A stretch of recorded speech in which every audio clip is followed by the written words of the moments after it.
बुद्ध अपने शिष्यों को दे रहे थे उपदेश, तभी एक व्यक्ति को बुद्ध की बातें अच्छी नहीं लगीं। वह उठा और बुद्ध का अपमान कर दिया। बुरी बातों को बार बार याद करने से हमारी परेशानियां बढ़ती हैं, मन अशांत होता है। इसीलिए दुख देने वाली बातों को भूलकर आगे बढ़ना चाहिए। इस संबंध में गौतम बुद्ध का एक प्रसंग प्रचलित है। गौतम बुद्ध अलग अलग क्षेत्रों में भ्रमण करते और अपने शिष्यों को उपदेश देते थे।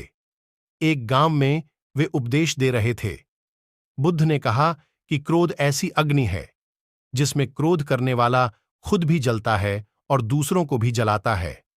बुद्ध के प्रवचन सुनने के लिए बड़ी संख्या में लोग वहां बैठे थे। उन लोगों में बहुत गुस्से वाला एक व्यक्ति भी बैठा हुआ था।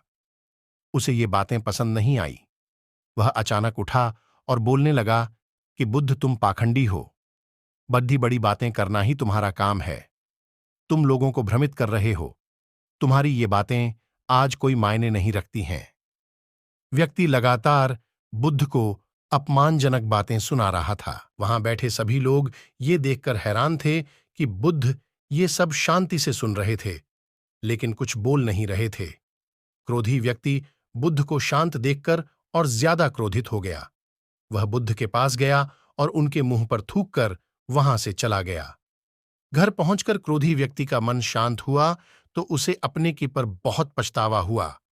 वह बुद्ध से क्षमा मांगने पहुंचा, लेकिन उस गांव से बुद्ध पड़ोस के गांव के लिए निकल चुके थे। वह व्यक्ति बुद्ध को खोजते हुए दूसरे गांव में पहुंच गया। वहां व्यक्ति को जैसे ही बुद्ध दिखाई दिए, वह उनके चरणों में गिर गया और क्षमा मांगने लगा। बुद्ध ने उस व्यक्ति से पूछा, तुम कौन हो और क्षमा क्यों मांग रहे हो?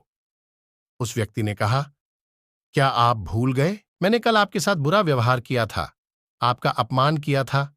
बुद्ध ने कहा, बीता हुआ कल मैं वहीं छोड़ दे दिया चाया हूं और तुम अभी भी वहीं रुके हुए हो। तुम्हें गलती पर पछतावा है, तुमने पश्चाताप कर लिया, अब तुम निष्पाप हो गए हो। बुरी बातें याद करते रहने से हमारा आज बर्बाद हो जाता है। इस आदत की वजह से भविष्य भी बिगड़ सकता है। इसीलिए बीते हुए कल की बातों को भूलकर आगे बढ़ना चाहिए।